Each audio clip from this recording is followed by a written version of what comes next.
Power. It's one of the most desired forces in human history, and one of the most dangerous. People have fought wars for it, betrayed their friends for it, even destroyed entire civilizations to keep it. Power promises control, respect, and freedom.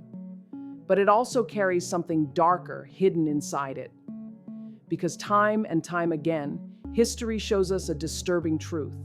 Power doesn't just reveal who we are, it changes who we are. It twists, it corrupts, it makes people do things they once thought impossible. So the question is why? Why does power turn people evil? To answer that, we have to look beyond history and politics, much and deep into the human mind. When someone gains power, something subtle but profound happens inside their brain. Their sense of reality begins to shift. Power isn't just an external force, it's a psychological drug. It alters the way we see the world and the people in it. Have you ever noticed how some people change the moment they get authority over others? How their voice becomes firmer, their empathy thinner, their patience shorter? That isn't coincidence, it's biology. When a person feels powerful, their brain's chemistry literally changes. Studies show that power increases dopamine, the same chemical triggered by addictive substances. It gives a rush, a sense of control, of superiority, of importance. And just like any addiction, once you've tasted it, you crave more. You want to feel that rush again, but the more you get, the less you notice its effects. Slowly, empathy, the ability to feel what others feel, begins to fade. Because when you're on top, other people's emotions start to matter less. This is how power begins its quiet transformation. It starts with confidence, then turns into entitlement, and eventually slips into domination. At first, people use power to lead. Then they start using it to protect themselves. And finally, to control others. It doesn't happen overnight. It's a gradual erosion of humility, of empathy, of humanity. Psychologists call this the empathy deficit. Power makes people less able to understand or care about the emotions of others. They start to see people not as equals, but as tools, obstacles, or resources. Have you ever seen someone in a position of authority ignore the struggles of those beneath them? Or blame others for mistakes they caused themselves? That's not just arrogance. That's the psychology of power decay. But here's what's even more unsettling. People don't notice this change happening. To them, their actions still feel justified. When someone gains power, their mind begins to distort reality to protect their new identity. They convince themselves that their control is necessary, that they're smarter, stronger, or more deserving. The brain builds stories that keep the ego safe. It whispers, "You're not being cruel. You're being decisive. You're not ignoring people. You're focused on what matters." Bit by bit, power teaches the mind to rationalize selfishness. And it gets worse. Power isolates.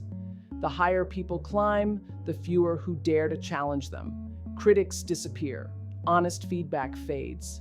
People around them start to agree with everything they say, not because they believe it, but because they fear them.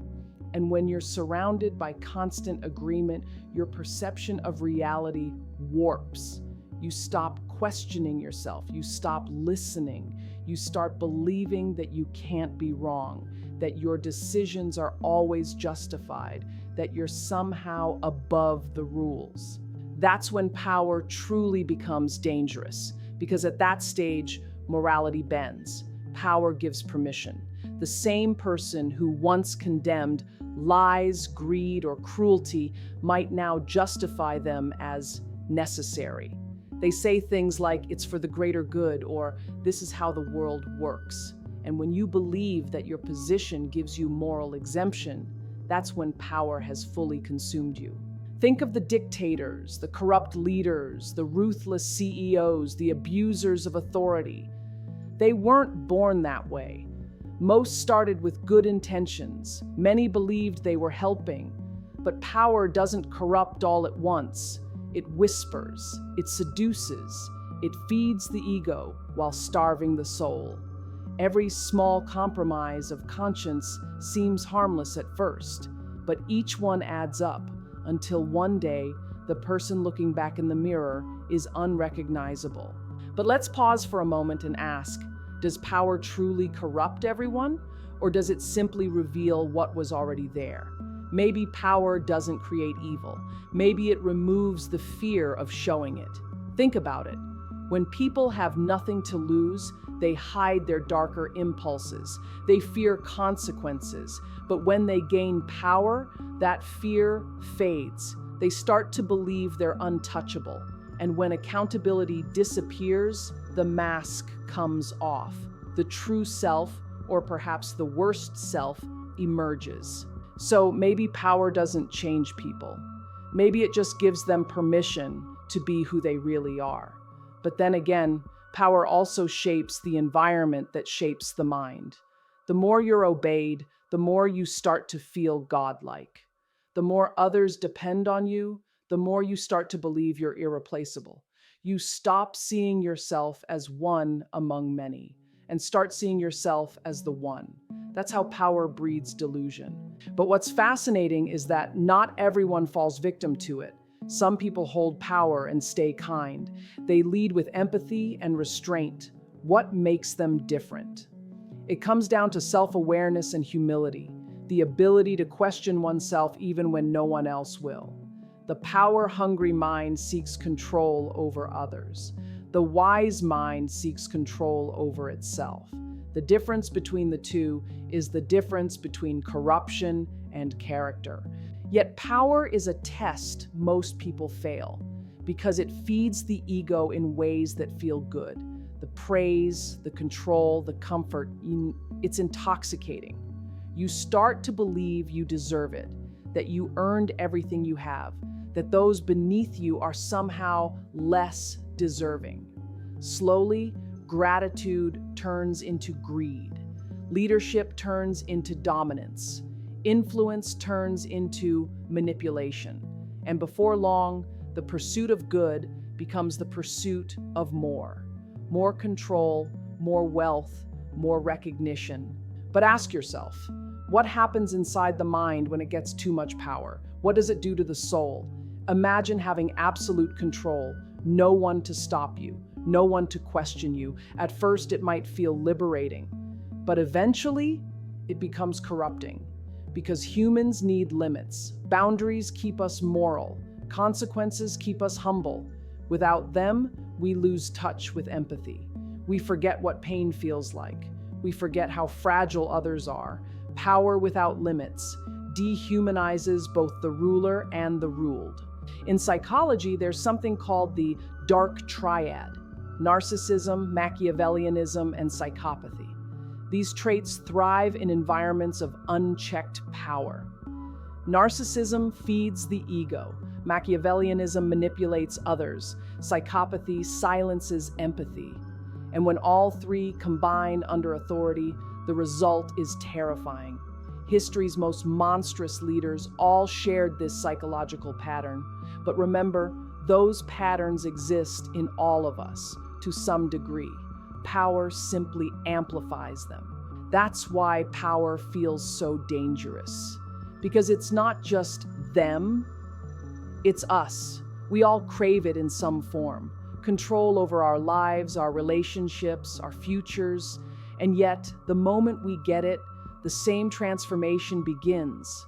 Have you ever caught yourself feeling superior when you had control over someone, a younger sibling, an employee, a student? Did you notice how easy it was to demand, to dismiss, to expect? That's the seed of power's corruption. Small, subtle, but real. So how do we resist it? How do we hold power without losing ourselves? The answer lies in awareness, in remembering that power isn't ownership, it's responsibility.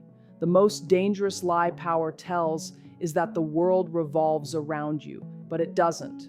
True leadership means seeing yourself as a servant of others, not their master.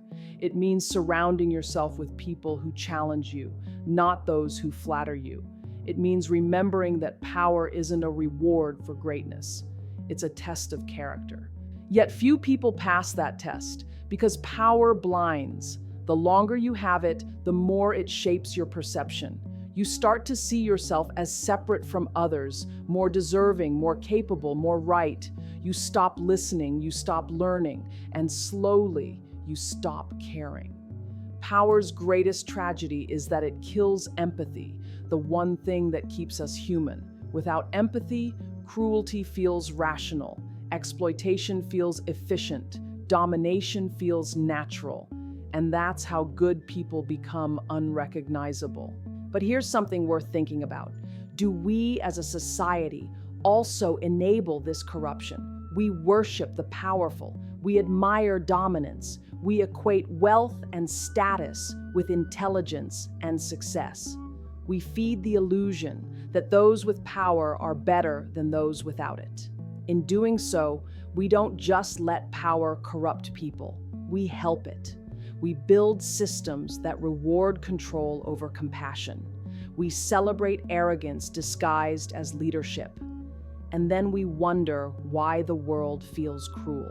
The truth is, power doesn't just exist in politics or business. It exists in families, relationships, and communities. Every one of us holds some degree of it, and every one of us faces the same choice: to use it for control or for care. The parent who uses fear instead of guidance. The teacher who humiliates instead of inspires. The partner who manipulates instead of supports. These are all reflections of the same pattern: the slow decay of empathy under the weight of control. So, ask yourself, what would you become if no one could stop you? If every desire, every impulse could be fulfilled without consequence, would you stay kind? Would you stay fair? Would you still see others as equals? That question is the mirror of power. And the answer is what determines whether power makes you a leader or a tyrant.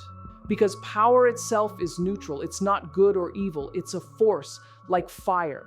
In the right hands, it brings warmth and light. In the wrong ones, it burns everything to ash. The tragedy of humanity is that we forget this balance. We think we can control the fire, but in the end, it's the fire that controls us. So maybe the real challenge isn't gaining power, but surviving it, to have it, and then still remain human, to rule and still feel empathy, to lead and still listen. That is the rarest form of strength, because anyone can rise to power, but only the wise can stay good while holding it. So next time you look at someone powerful and wonder why they changed, remember this: power didn't just change them. It revealed the part of them they couldn't see before. And if we're not careful, it could reveal that same part in us. Power turns people evil, not because evil is rare, but because power gives it space to grow. The question is, when power comes for you, will you be strong enough to resist its pull? Will you remember the difference between control and compassion, between fear and respect, between power and humanity? Because in the end, the greatest power of all is not the ability to rule others, it's the ability to rule yourself.